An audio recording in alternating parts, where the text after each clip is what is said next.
इस वीडियो में हम लोग कुछ मल्टीपल चॉइस क्वेश्चंस डिस्कस करने वाले हैं मैट्रिसेस के रिगार्डिंग।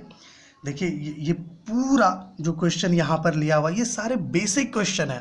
ओके, बेसिक आप आराम से इससे रिवाइज कर सकते हो। तो यहाँ सबसे पहला जो क्वेश्चन आप देख रहे हैं वो क्वेश्चन है number of elements in a matrix of order 4 into 5। Options में है 20, 10, 5 एंड नन ऑफ दिस। देखिए बेसिकली ये क्वेश्चन ये कह रहा है कि एक मैट्रिक्स है जिसका ऑर्डर है 4 into 5। 4 into 5 का मतलब क्या? 4 into 5 का मतलब ये है कि जो मैट्रिक्स है ना इसमें 4 रो और 5 कॉलम है। तो इस यहाँ बताना है कि इसमें कितने एलिमेंट्स होंगे, 20, 10, 5 and none of this. Basically आपको इसको मल्टीप्लाई करना है। 4 into 5 कितना होता है 20, तो इसमें टोटल 20 एलिमेंट्स मिलेंगे। ये आपका क्या हो गया, क्वेश्चन नंबर 1 हो गया। सेकेंड क्वेश्चन आते हैं। सेकेंड क्वेश्चन है गिवन मैट्रिक्स इज इतना। ये मैं एक मैट्रिक्स गिवन है मैट्रिक्स से, हमें बताना है कि क्या ये मैट्रिक्स सिमेट्रिक है, स्क्यू सिमेट्रिक तो नहीं है, स्क्वायर मैट्रिक्स, ऑर्थोगोनल मैट्रिक्स, ये हमें बताना है। सो देखिए यहाँ पर ये जो मैट्रिक्स गिवन है ना, हमें तो पहले चेक करना होगा कि भैया, या फिर यहाँ पे देखिएगा पहले सिमेट्रिक का मतलब क्या होता है कि अगर मैट्रिक्स ए है, ओके, इसका अगर हम लोग ट्रांसपोज करें तो ये हमें ए से ही इक्वल मिल जाए। स्क्यू सिमेट्रिक का मतलब ये होता है कि जैसे ये मैट्रिक्स ए है, इसका ट्रांसपोज करें तो ये नेगेटिव ए से इक्वल मिले, साथ ही साथ डायगोनल एलिमेंट्स 0 हो। ठीक, यहाँ पे डायगोनल एलिमेंट 0 है। फिर स्क्वायर मैट्रिक्स का मतलब क्या होता है, नंबर ऑफ रोज और नंबर ऑफ कॉलम्स इक्वल हो। ऑर्थोगोनल मैट्रिक्स के केस में क्या होता है कि ए और इसके ट्रांसपोज का प्रोडक्ट आइडेंटिटी मैट्रिक्स होता है। अब यहाँ पर चेक करते हैं। देखिए अगर आप इसका इस ए का ट्रांसपोज निकालोगे तो ये ए से ही इक्वल नहीं मिलेगा आपको, अगर आप चेक करना। दूसरा, इसका ट्रांसपोज निकालो आप इसका, है ना, मतलब ये प्राइम निकालो, आपको ये नेगेटिव ए से इक्वल मिलेगा। और साथ ही साथ चूंकि डायगोनल एलिमेंट्स इसका 0 है तो आप कह सकते हो कि ये स्क्यू सिमेट्रिक मैट्रिक्स है। बट ये तो है ही, साथ ही साथ ये स्क्वायर मैट्रिक्स भी है क्योंकि इसमें नंबर ऑफ रो और नंबर ऑफ कॉलम भी इक्वल है।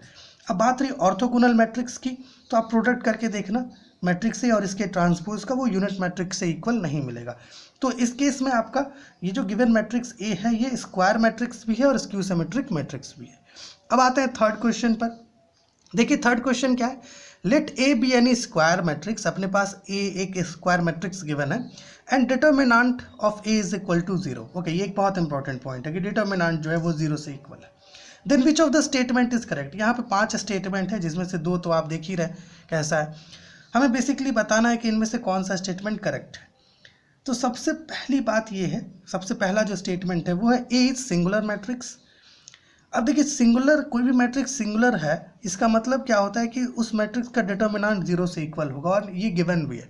तो पहला स्टेटमेंट करेक्ट है। दूसरा स्टेटमेंट है A is non singular matrix. Okay, देखिए ए आपका नॉन सिंगुलर नहीं है क्योंकि नॉन सिंगुलर होने के लिए मैट्रिक्स ए का डिटर्मिनेंट 0 से इक्वल नहीं होगा।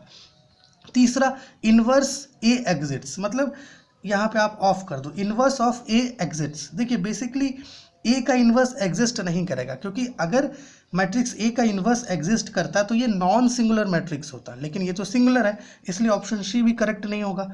एंड ऑप्शन डी है all of the above and D है नन ऑफ दिस, तो बिल्कुल नहीं, ये दोनों भी नहीं है, ऑप्शन ए आपका करेक्ट है।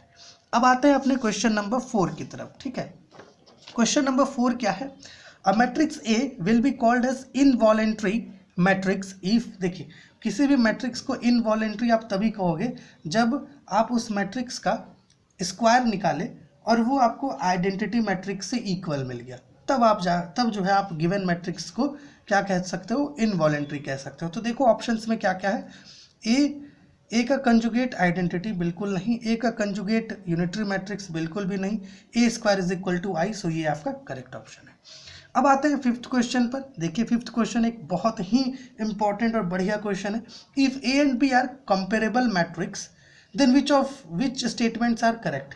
देखिए एक बात आपको हम अच्छे से बता दें कि कंपेरेबल मैट्रिक्स और इक्वल मैट्रिक्स दोनों सेम नहीं है। कंपेरेबल मैट्रिक्स के केस में गिवन मैट्रिसेस का ऑर्डर सेम हो सकता है, लेकिन गिवन मैट्रिसेस में जो कॉरस्पॉन्डिंग पोजीशन पर एलिमेंट्स हैं वो बिल्कुल सेम नहीं होंगे, बिल्कुल इक्वल नहीं होंगे। बट इक्वल मैट्रिसेस में इक्वल होता है। आइए स्टेटमेंट्स पर देखते हैं, पर ध्यान देते हैं। पहला स्टेटमेंट है corresponding position elements are equal. जैसा हम बताएं कॉरस्पॉन्डिंग पोजीशन एलिमेंट्स इक्वल नहीं होंगे कंपेरेबल मैट्रिक्स के केस में, लेकिन यहाँ अगर इक्वल मैट्रिक्स होता तब पहला ऑप्शन करेक्ट होता। चलिए ये तो करेक्ट नहीं है। दूसरा है बोथ हैव सेम ऑर्डर। बिल्कुल, अगर मैट्रिक्स कंपेरेबल है तो दोनों का ऑर्डर सेम होगा, मतलब number of rose and number of columns same होंगे, तो ये ऑप्शन करेक्ट है। फिर ऑप्शन सी आपका कॉरस्पॉन्डिंग पोजीशन, या सीपी का मतलब कॉरस्पॉन्डिंग पोजीशन है। Corresponding position elements are not equal, ये भी करेक्ट है। जैसा आपको बताएं इसमें कॉरस्पॉन्डिंग एलिमेंट जो है वो इक्वल नहीं होता है, ठीक है, क्योंकि यहाँ बेसिकली कंपेयर करके किसी एक गिवन मैट्रिक्स का आपको वैल्यू पता, गिवन एलिमेंट का, माफ करिएगा, गिवन एलिमेंट का वैल्यू पता करना होता है।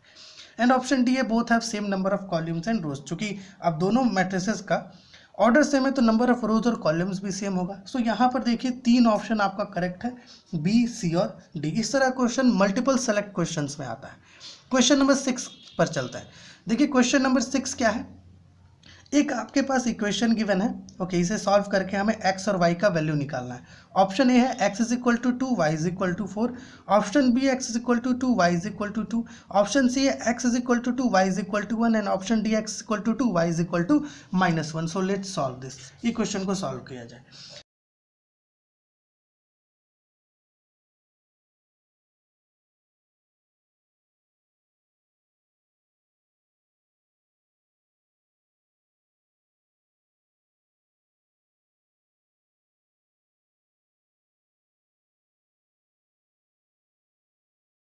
सो ऑप्शंस में अगर देखें तो 9 तो है नहीं कहीं पर y के वैल्यू में, ओके। सो इसको कैसे फिर किया जाए अगर ऑप्शंस में दिया ही नहीं है तो, ओके। सो इन ऑप्शंस में तो है नहीं, इट मीन्स है कि क्वेश्चन तो हम लोग ठीक से ही सॉल्व कर रहे हैं, ओके। सो यहाँ पे देखिए एक्चुअली में यहाँ पर इस क्वेश्चन में यहाँ 4 होना चाहिए था, तब ये चीज़ शायद यहाँ 4 से सेटिस्फाई होता, बट इस क्वेश्चन के अकॉर्डिंग यहाँ पर x का वैल्यू 2 एंड y का वैल्यू 9 आ रहा है जो ऑप्शन में नहीं है, ठीक है। सो चलिए इस क्वेश्चन को इधर ही छोड़ते हैं। क्वेश्चन नंबर 7 पर आते हैं। क्वेश्चन नंबर 7 है मैट्रिक्स मल्टीप्लिकेशन इज। जो मैट्रिक्स मल्टीप्लिकेशन है वो किन प्रॉपर्टी को फॉलो करता है? क्या वो कम्यूटेटिव को फॉलो करता है, एसोसिएटिव को, डिस्ट्रीब्यूटिव को, या तीनों को? देखिए हम लोगों ने प्रॉपर्टीज ऑफ मैट्रिक्स मल्टीप्लिकेशन में पढ़ा था कि मैट्रिक्स मल्टीप्लिकेशन कम्यूटेटिव नहीं होता है, अर्थात ए बी जो है ये बी ए से इक्वल नहीं होता है ज़्यादातर जगह पर, तो ये तो करेक्ट नहीं है। दूसरा एसोसिएटिव, मैट्रिक्स मल्टीप्लिकेशन एसोसिएटिव भी होता है, ठीक है, और मैट्रिक्स मल्टीप्लिकेशन जो है डिस्ट्रीब्यूटिव भी होता है, बट ये डिस्ट्रीब्यूटिव ओवर एडिशन होता है या विथ एडिशन होता है डिस्ट्रीब्यूटिव, ठीक है। सो ये ऑप्शन बी और ऑप्शन सी करेक्ट होगा। अब आता है क्वेश्चन नंबर 8 पर, जो क्वेश्चन है विच of the following is true for matrix A. एक मैट्रिक्स ए हमारे पास गिवन है, इसके लिए यहाँ पर जो चीज़ें हम लोग लिखे हैं इनमें से कौन कौन सही है। जैसे A dot A prime is equal to I, A prime पर prime is equal to A, K A का whole prime is equal to K A prime, okay, and D है all of the above. So यहाँ पर option D correct होगा, क्योंकि ए dot A prime आई से equal होता है, ये हमें पता है, इसी को कहते हैं ऑर्थोगोनल मैट्रिक्स, ठीक। अब कोई भी वैल्यू लेकर के इस चीज़ को चेक कर सकते हैं, बट यहाँ पर ज़्यादातर, ओके, मतलब ये एक्चुअली में प्रॉपर्टीज़ है, आपको तो जो ट्रांसपोज ऑफ ए मैट्रिक्स है उसके प्रॉपर्टीज़ में ये सारी चीज़ें आती हैं, ठीक। तो ये क्वेश्चन नंबर 8 था। आते हैं क्वेश्चन नंबर 9 पर। ये देखिएगा हमारा ये क्वेश्चन नंबर 9 है। क्वेश्चन नंबर 9 क्या है, ए डॉट, ओके, यहाँ पर हमें मैट्रिक्स ए का वैल्यू निकालना है और यहाँ पर ऑप्शंस गिवन है। सो चलिए इसको ट्राई करते हैं। देखिएगा यहाँ पर मान लीजिए कि मैट्रिक्स ए है आपका X Y Z and W, ठीक, ये मैट्रिक्स ए है और अपने पास गिवन है 2 3 4 5 और ये इन दोनों का प्रोडक्ट इक्वल है आपका 0 -4 10 और 3 से।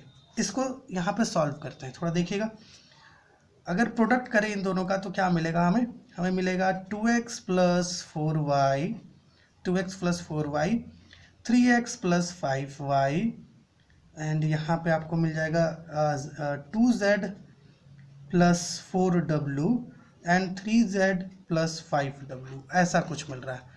एंड यहाँ पे 0 -4 10 10 3 है ना, ओके। अब आप चूंकि इक्वल मैट्रिक्स आ गया तो कंपेयर कर सकते हैं। 2x + 4y is equal to 0, 3x plus 5y is equal to -4, 2z plus 4w is equal to 10 and 3z plus 5w is equal to 3। So इन इक्वेशंस को सॉल्व करिए और मैट्रिक्स ए जो हमें मिलेगा वो इन ऑप्शंस में से कौन सा है वो आप बताइए। चलिए क्वेश्चन आपके लिए।